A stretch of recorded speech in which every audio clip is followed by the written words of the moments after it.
I, as a mother, should still have my Cherie and should still have her David. It's not fair. One mother is worried the city of New Orleans isn't doing enough to protect people this big Mardi Gras weekend. Well, this as the 4th anniversary of her daughter's death approaches. Her daughter was killed in 2019 when a drunk driver plowed into a group of bicyclists after the Endymion parade. WDSU investigative reporter Cassie Sherm in studio. Cassie, you found DWI enforcement has drastically dwindled. That's right. WDSU Investigates found for the past decade, NOPD's response to DWI incidents has decreased while accident deaths and injuries have increased. And Cherie Wall's mom says she can't help but think more can be done to stop what happened to her daughter from happening to anyone else. I love you with my very soul. And if I could have you back, you could have my place so that you could live. The past 4 years have been painful for mother Louise Benjamin. Her daughter Cherie Walls was killed by a drunk driver in Mid-City after the Endymion parade back in 2019. She's probably the best daughter that anyone could have. The crash was all caught on camera. In the video, you see the victims on their bikes on Esplanade Avenue. Less than 30 seconds later, Deshante Toney flies by in his black Camaro. Traveling 80 miles per hour, he almost strikes one bicyclist, hits several cars, and then plows into the victim, killing Walls and another victim, David Hines. And Toney didn't stop. Video shows him crash into another vehicle on Esplanade. His car spins out of the median.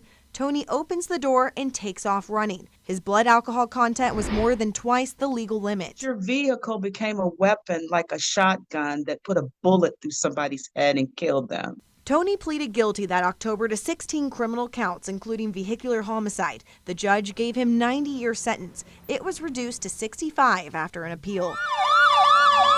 2 years before that crash, a drunk driver plowed into a crowd during the Endymion parade.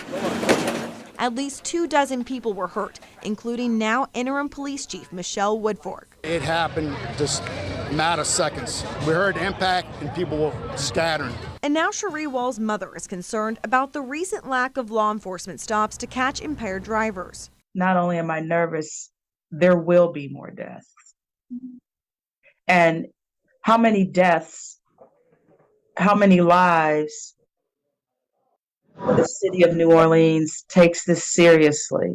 WDSU Investigates found the department arrested 69 drunk drivers last year. In 2018, it was nearly 600 arrests, double that in 2014. There were 69 DWI arrests in 2022. It's abysmal.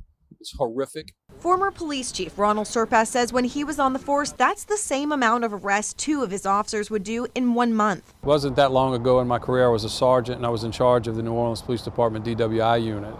And we had 6 or 7 officers. And each of those officers every month, just those 6 or 7 officers would average 20 to 30 DWI arrests alone per person. DWI enforcement requires a specially trained officer who is essentially a detective.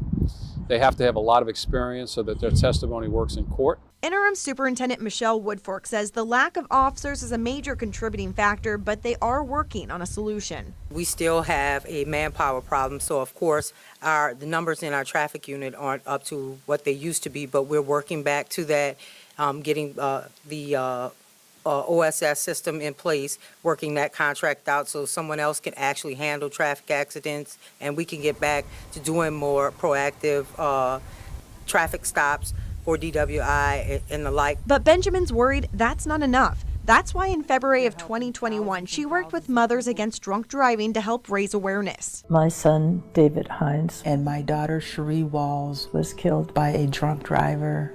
We did a video, and it was supposed to be used for training at the city of New Orleans. We went through painstaking lengths to put that video together. And believe me, that was the most difficult video I've ever done. Bam, bam, bam, he hit 80 miles an hour, 17 times, a bike, a person, a car. WDSU Investigates found that video was not sent to all city employees like MAD had discussed with a city representative.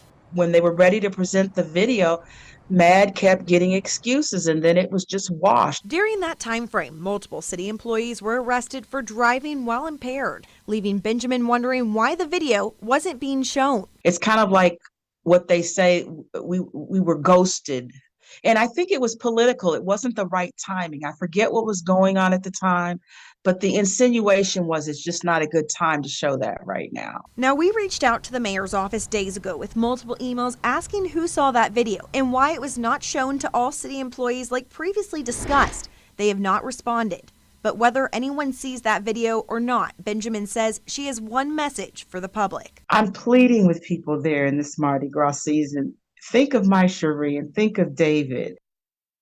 Now, state police will be upping their enforcement, so hopefully they'll be able to help more this weekend and hopefully even after Mardi Gras season. Good reporting and an excellent reminder for this weekend. Thank you, Cassie. And we'll learn more about their operational plan tomorrow. Yeah, just to be safe overall. And this is scheduled, the operational plan is scheduled to happen around 4 p.m. And you can count on WDSU to have it for you right here on air and WDSU.com.